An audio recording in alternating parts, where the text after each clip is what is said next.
First one, test on the volume. Make sure you guys can hear me from back here. Good deal. I also walk a ton, so if I try to stay on the stage, I think I'd probably fall off on both sides. And yeah, really what my topic on this is really more of a forum just to share with you my thoughts on looking at special events. How do you tweak them a little bit? And how do you actually try to take it to the next level? Small piece on my background. Basically, this slide just tells you I go to a lot of stuff. That's pretty much what it means. Being a slightly analytical, I actually chart it. So I fall in anywhere between 750 to 1,000 hours of volunteer time per year. I think this past season we did 38 events in this season. So like I said, we go to a lot of stuff. So if you're looking at events, I would say that I'm kind of your target audience. So my wife and I both go. My wife and I are both involved. We do it as a family, so we get some different perspectives. So as somebody who has not worked, I've never been paid from working inside a nonprofit, but I've always been in the group. I started my first nonprofit when I was in my early 20s. I've started 3 to 4 over my time frame. I've actually shut 3 to 4 down. I've fired owners. If there's a job on a nonprofit, I've done it. So that's really all that slide says, is that's why I'm here. Now, if you're looking at events, especially your big marketing events, the big question is, they're a little odd. If you looked at it from a pure business standpoint, they're some of the most expensive fundraising dollars you have. And that whole thing is, I mention that to my teams that I work with is, if I could take that amount of volunteer hours and instead of putting on an event, was meeting one-on-one with your list of donors, even the guys who haven't been around for 3 to 4 years, I can guarantee I can raise you more money. But you can't really be a major charity and major player without having one. So you go, all right, well, that doesn't make logical sense, so there's something else to it. And that's because it's your marketing. And if that is true, you have to manage your event like marketing, not like fundraising, because that's the one-on-one stuff. And we get really caught up a lot in just tracking the numbers, and we'll push the numbers so hard that it becomes an unfun experience, and you start chasing diminishing returns because you haven't tracked the top goal first, which is marketing. Well, if you have a top goal of marketing, then what do you need to do? Well, one of the things you're looking at is how many new people are you getting a hold of? How many lost people are you getting a hold of? How many people are staying consistent? It becomes more of a contacts-based event than it is an overall fundraising event. Of course you're going to raise money. Of course that's why you're doing it. You want to make sure it's break even. But that's the big push. And if that's the big push, that's where you need to kind of focus your time on. So what should be your goals? Of course, there's the net bottom dollar, which, okay, let's also make sure it's something that's, I think, come through, and it's much more standard now, but it deserves being said. It's net bottom dollar. It's not gross dollar. Who cares what your gross number was if you spent every penny? Don't do that. Basic business 101, net bottom dollar. That means not only should you be looking at the actual net, but you also should be looking at ROI. And ROI is, for all the labor we put into this thing, wow, really, how much did we bring out of this? Those are the financials you need to look at. And from a business standpoint, there's a lot of good research out there on how you look at it. But I tell you one thing, as also somebody who plays in this space, if I'm getting introduced to a new charity, one of the things I do is I pull your 990. And in your 990, it tells me net bottom dollar in a real scary, scary way. Because it's not the net bottom dollar of the events you guys publish. It's not the, oh yeah, we spent X number of dollars and here's how much we make. It backs out all the labor hours. And it's a real eye-opener when you start looking at even some of these big major events that are around town that everybody's heard of, and you look at the end and you're like, woo, I could have collected that probably in about 3 meetings. So definitely something that you have to have. Like I said, that's more standard, but don't walk away from it. But the biggest one, and where we're going to spend the most amount of time on, is the connection side. What that means is, this is sales 101. who's in the room, who should be in the room, how is their experience, how are we tracking them, where are they on our development timeline, and what are we going to do with them once we get them. And then the second one is visitor experience, which is, if it's marketing, do you really have to market to your board members? Good Lord, I hope not. If you have to do that, I have a different speech for you on that one. You're really talking to the new group in the room. And you're having your board members and your experienced people there, so you can do the fantastic, we're wonderful, look, we got this guy. Don't you want to be like him? Come be like him. Well, that means your visitor experience really needs to be targeted towards the new people in the room. And we'll talk more about a little bit of that. But that's really, when I say goal-driven, that's what I'm talking about. And the other part of Salesforce 101, which is your targeted contact list, which is, on a day job, I'm a financial advisor. And one of the best mentors I've ever had in that space kind of cold cocked me one day. He said, your entire industry is kind of bass backwards. And I would say that the development industry is as well. So why do you want me to do your job? Every sales meeting I've ever been to, when they talk about referrals and new connections, you're taught to ask one question. When you're meeting with somebody, say, so who should I know? I said, really? I need to do your job? I not only have to do my own life and my own job, but I'm supposed to know enough about you that I can scroll through my list of everybody who I've ever met and come up with somebody that I think would be perfect for you. I'm not a dating site. Instead, you should have a targeted list.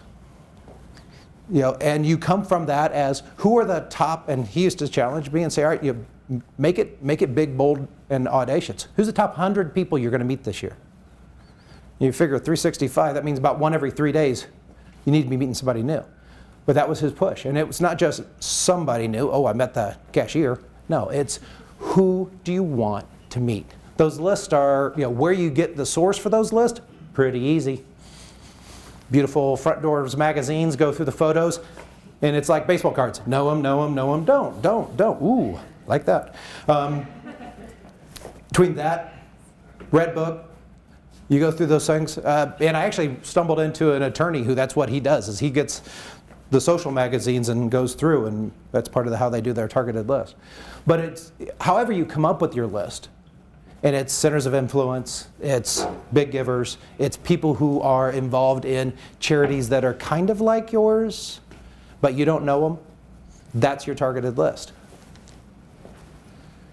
So,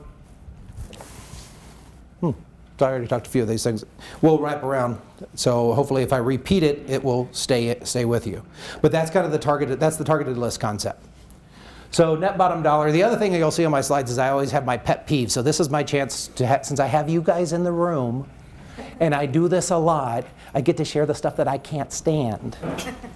And I'm not the only one. So this is, the worst thing you could have on a marketing event, if you think about it. If you had a commercial and it chased people away, you probably wouldn't want to do that commercial again. If you have an event and it actually drives people from your organization, which I've been to events that I've been driven away from organizations because they've been so poorly run, the pet peeves are actually some of the best things you can learn about. So my pet peeve on this one, which is not doing your analysis. It's really dig deep into your previous events. What worked, what didn't. The auction and event solutions, if you happen to do a silent auction, there is a report that the report alone is the reason to hire AES. They can provide for you an analysis of how your silent auction went. And what I mean by item, how many bids, that's why you do the online, is because you actually track all this. It's not just the sheet. But who bid, how much, what did you make money off of, what did nobody care about? And if nobody cared about it and you put 30 labor hours getting the hairstylist and the nail tech, then just don't do it next year. Put it onto something else. Again, what typically always sells is wine and kids. And now it's wine, kids, and animals. So spend your time there. I'm not sure how that all works, but hey, it all works. But and the other part that's amazing on that report itself is it will also identify people that were in your crowd that you didn't know. And that's the people who, they may not even have won anything, or they may have won one or two, but they're your most frequent bidders. That's the people you want to meet. It's like they've come to your event, they're willing to spend some money, and they're trying, and they got outbid. That means they've got money that's assigned for you that doesn't have a home yet. Those are the guys you want to put on your high target list. So that's the analysis piece on that, some of that stuff. And then back onto ROI, which is effort versus dollars. What's your trend? Is this a growing or a dying event? And it's okay to change. I mean, if you think about all the other companies that you're involved with, rarely do they do the same product for 30, 35 years. I mean, your car changes twice a year on what they're selling. They're always tweaking. So don't be, it's nice to have that consistency, but if you have the ability to flip it around and you tweak some things, especially if you're getting feedback that there are certain sections that just didn't work. And especially stuff where it just wasn't profitable. And don't be afraid to pull the plug on something that's not profitable. The other one, which is another huge peeve of mine, again, if the main people who are donating at your event are your board members, that was a wasted event. It's called OPM. How do we get other people's money in here? That's the focus. That's the focus. That's one of the things I do when I work with my boards on table sales, which is, I think it's fantastic that you're buying a table as a board member because I expect you to. Here's what I would prefer is you don't tell your guests you paid for it. Tell them what the ticket cost is. So now you just double the price of your table. Because if you've got a table and you bought it, but you invite them, then if they, first of all, to pay the full ticket price again, you just sold 2 tables and you only had to buy 1 set of food. That's a pretty good deal. If not, you can start getting, tweaking it inside. But that's one of the things that I do, is to encourage people to buy the table, but then ask for the money anyway. It's also good practice. And then the other major analysis is what's your retention rate. And we'll talk more on the next section. I believe it's where it comes up. But a retention rate is great for analyzing your event, but it's not a development plan. You don't want people to stay where they're at. You want people to be progressing. But this is the health of the event evaluation. And especially on the new one, on this, it's the hardest one to do, but it really tells you whether your event's doing well or not. That's your retention rate of attendees. It's their first time in the door. It's their first experience. And if they never come back, well, you expect a percentage of that, because a lot of that is they're there because somebody asked, they're there because somebody got the table. But that's the whole goal of the event. Is if I can take someone who it's their first time in the door, they fall in love with me, and I can keep them, that's the point for having the event. So one of the most difficult numbers to find, one of the least common tracked pieces of data, but at the end of the day, it's why you have the event. Now, connections. So we talked a little bit about what's your top 100. And I really want to focus on this because I think this drives everything. This should be part of your entire development cycle. It's bigger than events. It's really how do you run your business. So who should you know? And you target those centers of influences. You target those people who are the key pieces of your fundings. And I think at some level that's done. Because we always get the list of, in other words, you know who some of those important people are, but you probably know 20, not 100. And you know the easy ones to find. The easy ones to find are, oh, gee, I'd love to have the Herbergers there. Oh, gee, I'd love to have the Fines there. Because they're easy. It's the harder ones. And that's where most of the big money comes from. If you can tap a good business owner who isn't currently involved in things, and you can walk them along the process of how do you go from interest to participation, to sponsorship, to donor, to being a champion, yeah, you've made your year. We've got, was able to do that with a friend of mine who we took from, he didn't have a lot of charitable background, to now he's the title sponsor of one of the charities I brought him to. He's been the title sponsor for the last 2 years. And how about this for your title sponsor conversation? We sat down for lunch and he said, before the food was gone, before we even got the drink orders, he goes, by the way, if you want me to sponsor that thing, I'm in. Okay, so what do you want to do with the next hour? So now he's actually ended up being heavily involved in a different charity that, he's still sponsor for this one, but he's also basically one of the main drivers of another charity that he's taking international because he's got the time, because he's the business owner guy. So those are the guys that you love to find. They're difficult to find. We know that. They're worth the find. So those are the guys that you want on your top 100 list. Those are the guys that you're trying to ask to figure out who they are, doing your background research to figure out where they're at. Also, this is how you find your board members. If they're on the list, you start looking for them. Who do you want on your board? Your board development teams, they've already got their criteria of what they're looking for. We all want diversity. We all would like some geographical diversity. Is there anybody from the East Valley that ever is on a board? Those sorts of things. Filter it from them. Say, okay, if I've got their criteria for board members, then that filters into my criteria of who do I want in the room. We start going after it. Your marketing event is your first introduction to your board members. You already do that. You put them at the president's table. Yes, that's great. Start that process. Do that for everybody. LinkedIn searches. I know that's, like again, in my field, at this point, I think about every 2 to 3 days, I get an offer to somebody to come teach me how to search on LinkedIn. I get it. It's okay. It's not that difficult, but it's a great resource. The process for you guys, this is how you build your top 100 leads, is you have your board members like you or connect to you on Facebook. Then you look through their number 1 connections. Or you do a big search, you pay the extra, I think it's $100, and you get the professional search capability. And what it does is you can put in keywords. You say, I want CEOs in Phoenix who've expressed interest in child support services. Okay.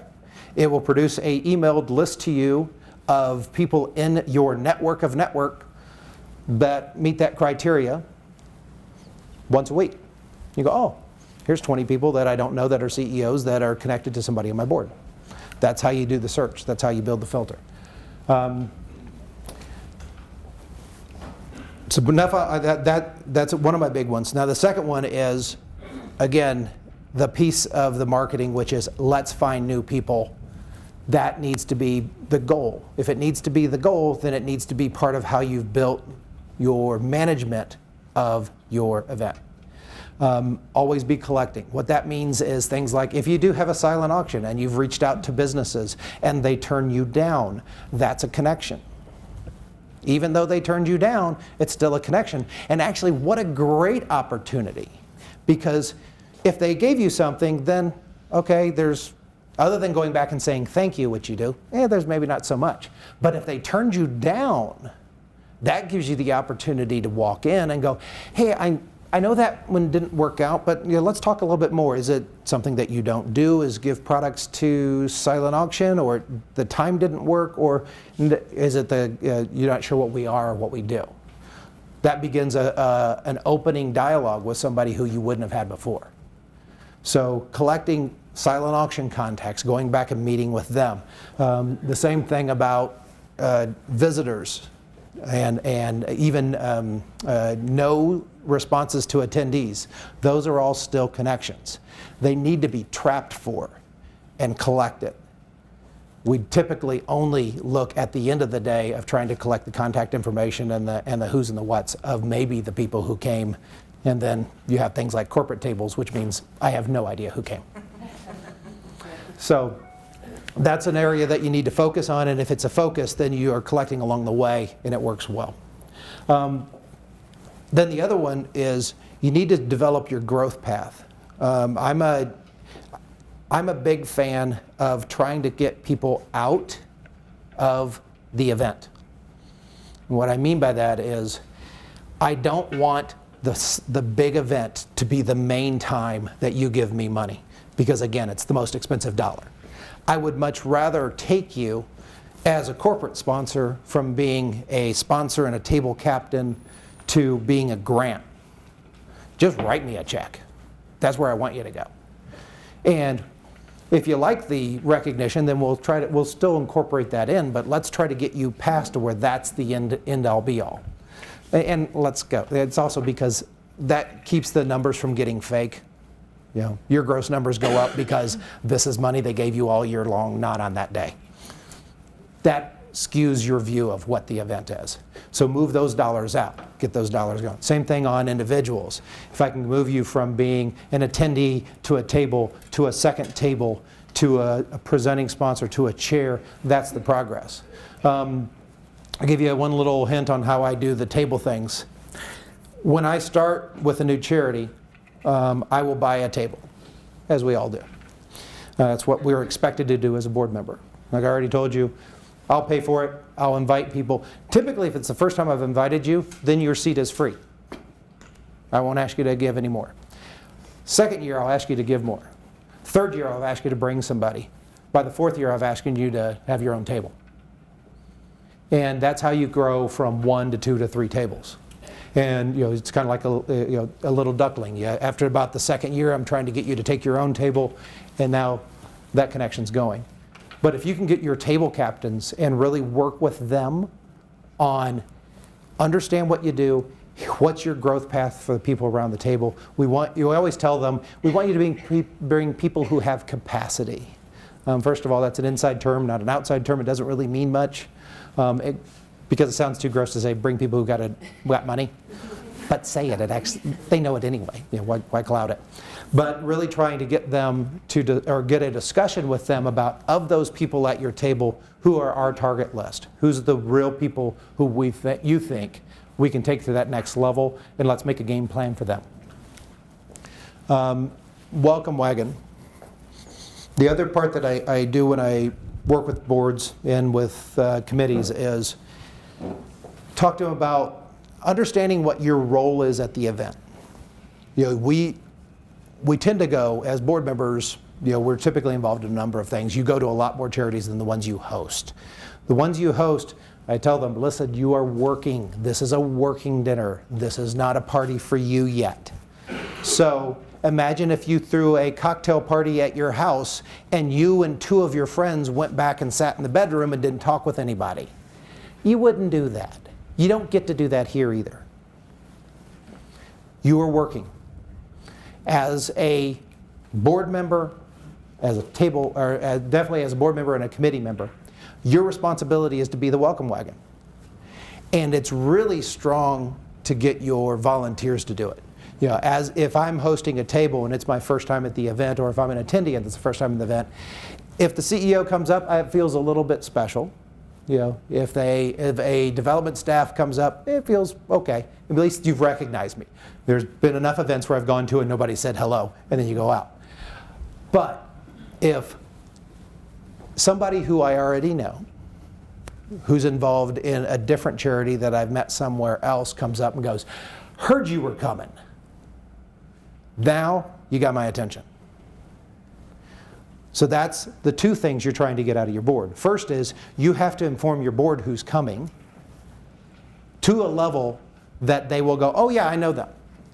Second, you have to motivate them and sometimes kick them in the pants enough to get off their booty, go leave their friends, and go welcome. So part of that is you have to incorporate into the time frame to make sure that they can still fellowship with they can still spend time and socialize with their friends, but also will do that job. But you also have to make that an expectation that they will do it, and then you follow up and you make sure it's going. So that's the welcome wagon. It's definitely something that can really make a difference for you. Wait, I forgot my pet peeve. Yeah, the pet peeve on that is just the sheer fact that you start the committee off and they're like, okay, we know who came last year. Good, do you want them back? Did they do anything? Were they a bump on the seat? Did they actually give money? How do you know who do you want? I mean, it's difficult as a committee to start fresh because all that means is I'm going to invite my standards. You know, the same people who come to all the same events. I'd much rather have a lot more direction than that. And again, like my sales guy told me, he said, how much easier is this conversation? The first time you sit down with me and go, hey, who should I know? I need somebody with a lot of money that wants to talk to me. Like, okay, well, there's really very few of those in the world that I know of. So as opposed to sitting down and go, hey, so I was on LinkedIn, and I saw that you are one level connected to the CEO of Maytag Dairy. Looked at them. They actually look like they've got some capacity. Do you actually know them, or was that just like a random connection? Oh yeah, I know.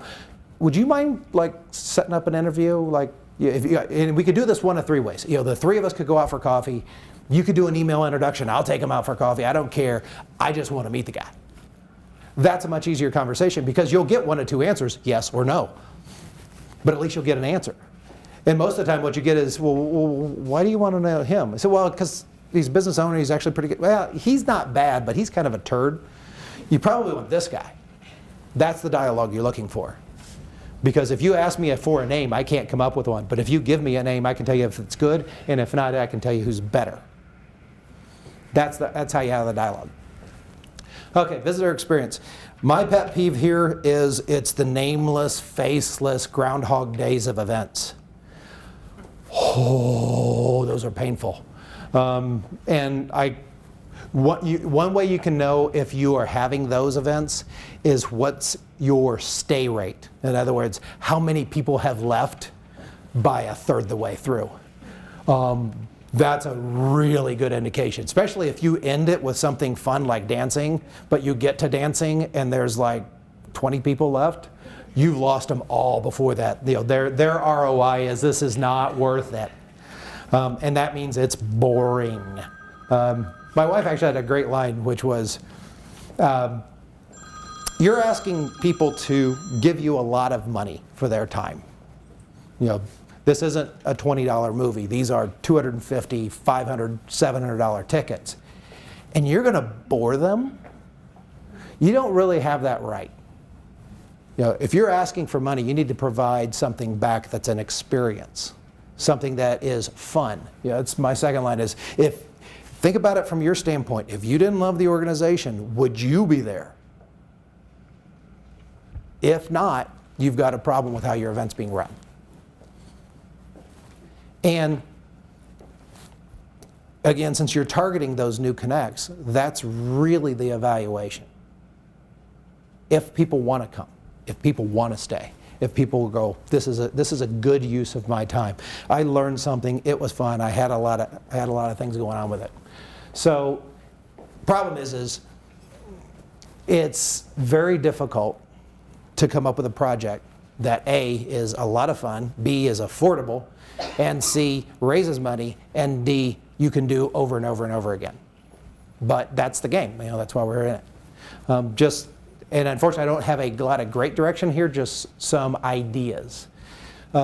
Something that's more experience-based. There's a session I went to for kind of where the industry's going, or where the environment and economy is going, is we've moved from a service industry to an experience industry. You've heard the shtick of reason why Starbucks works isn't because their coffee's great, it's because it's an experience. You have a feeling when you walk in the door. And now they tie in a little bit to McDonald's in the fact that you will have that same feeling here and in Shanghai and in Berlin. They have an experience. But that's part of the wrap-up. That's part of what we have as consumers we expect. Consumers of an event, we expect it to be an experience, engage us. Not so much of a service of you sit here, you drone, you pay for your food by listening to a talk, and the talk is dry. Probably the best one I've been to this year, primarily because it was actually the first time I'd been to it, but I went to the SARC breakfast. And holy cow, I don't know this for sure, I haven't talked to anybody in the agency, but I believe they took every speaker through speaker training. It was amazing. You had moms up there who looked like they were doing a TED Talk. pretty darn good. And that's what you need to do. If you're going to have a speaker, you need to be qualifying them. All because they have experience doesn't mean they're going to be a good speaker. And it's painful to invite somebody and then go, wow, you're really boring. I think we're going to go a different direction. But it's part of what you got to do. You do the qualifications. If you've got somebody that's really boring, convert them into a video, because you can cut and chop a video a whole lot easier than you can. We'll give them the mic. You have to be harsh. You're entertaining 500 people. You have to be kind of harsh.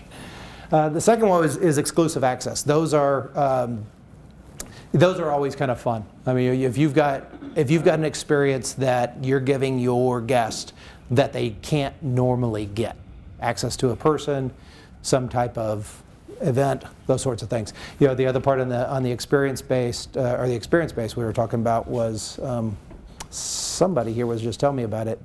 Oh, Robin was. One of the groups did an event. 25 guys who think they can cook. Yeah, it's kind of fun. It's like the Iron Chef. It's the guest chef. Those are kind of cool, fun things. You get people out of their shell. Those sorts of things. So those are the types of things. Or and then your real life stories. But the real life stories have to be real. They have to be good. They have to be clear. That's if you're to the point. If you're a tearjerker, and we know that that's the base. One of the challenges I've got is if you look at the trend on events, they're getting a little long in the tooth. We've already all done the golf events that have already had their heyday. Events are getting a little long in their tooth, and we've got to figure out ways to jazz them up and do something different with them.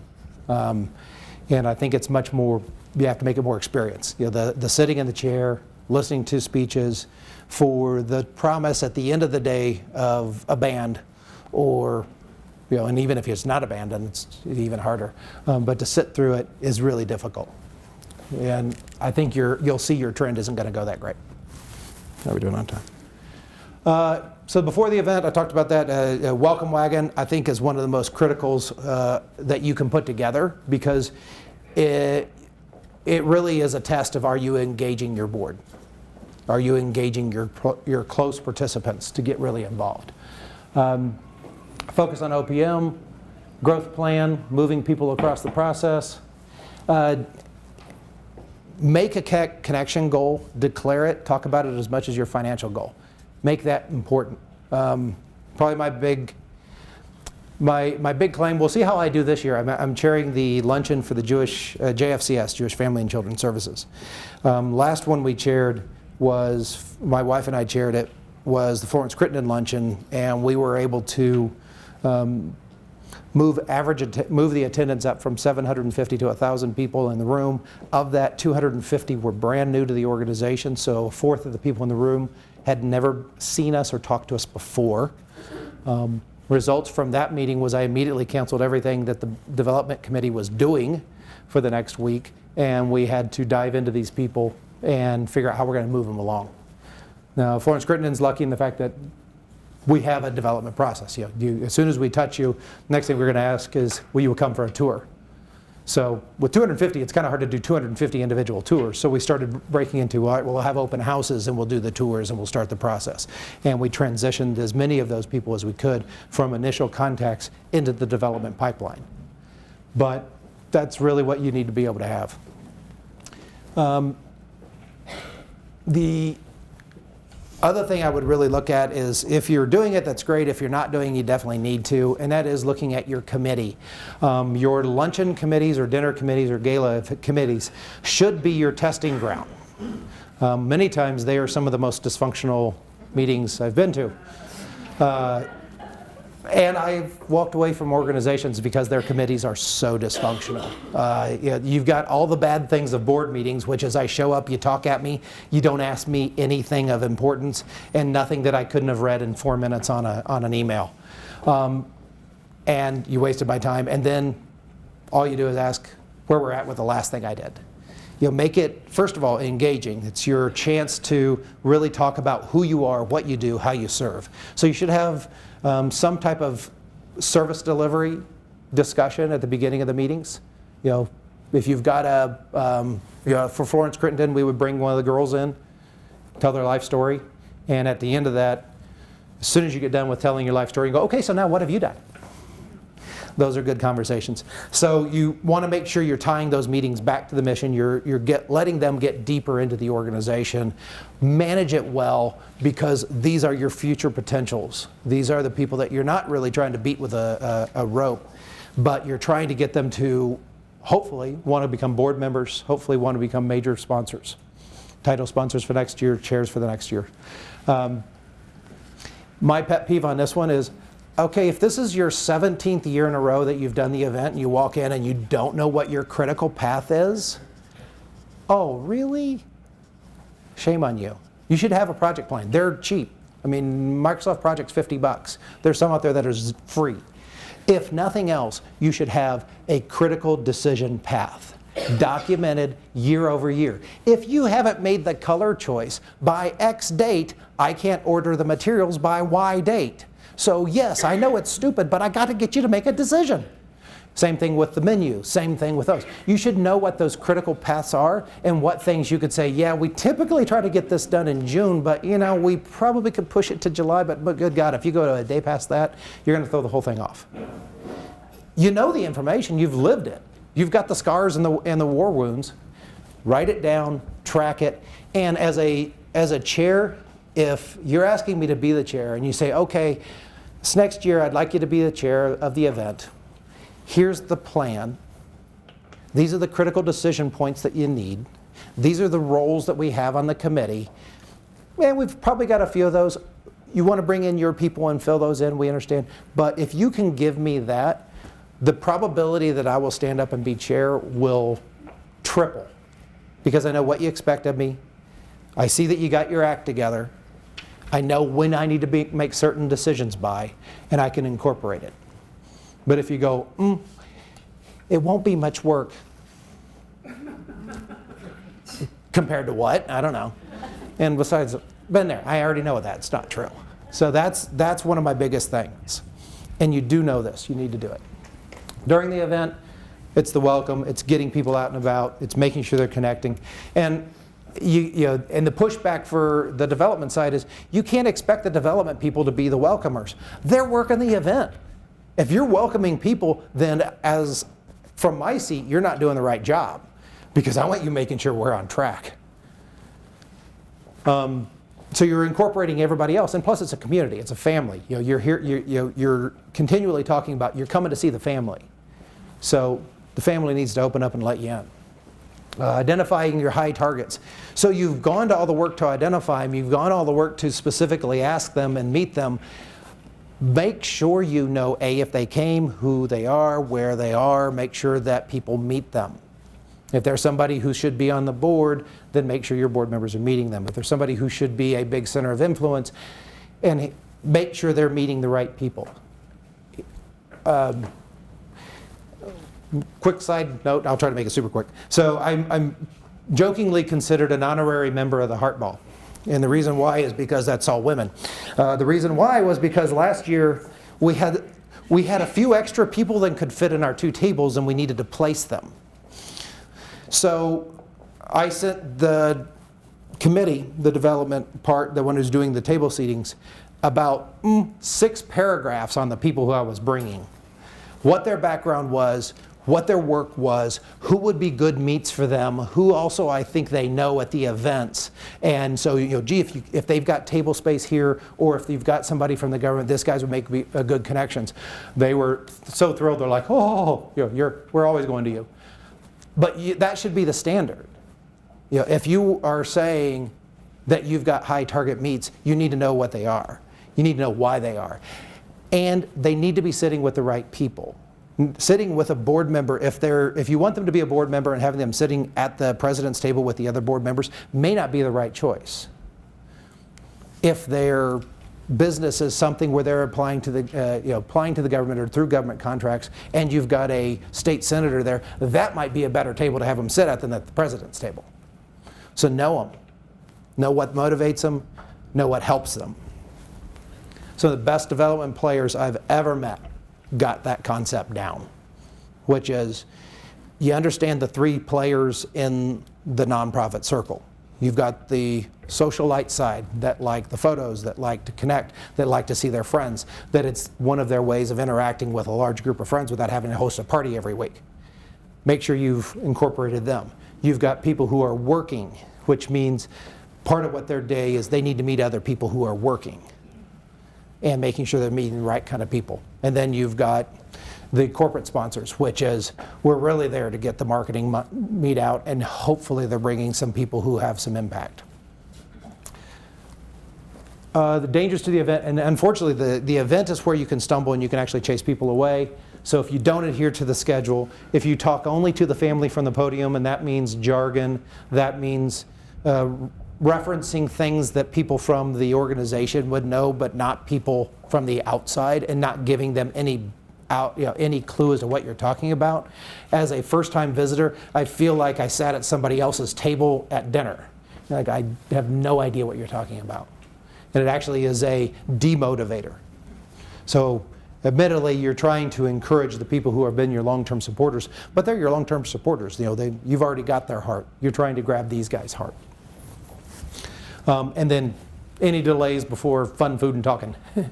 That's a not fun one. The share of the giving impact, in other words, that's some of the stuff that many of you guys already do, which is of the dollars raised here, so what? What does it do? If you give me a number without context, it means nothing. And this also goes to who you're serving. We serve 12,000 kids. Yay? I mean, we're a city of 6 million. Okay, what does that mean? But if you put it in context, lives changed, impact addressed, what you saved, that's what gives the impact. I'll support that. But don't give me a raw number. It means nothing, absolutely nothing.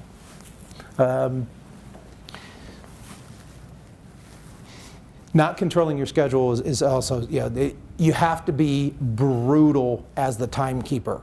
That means including chopping people off. It's like, I know you were supposed to get up and get a thank you, but the guy before you went so long, you're done.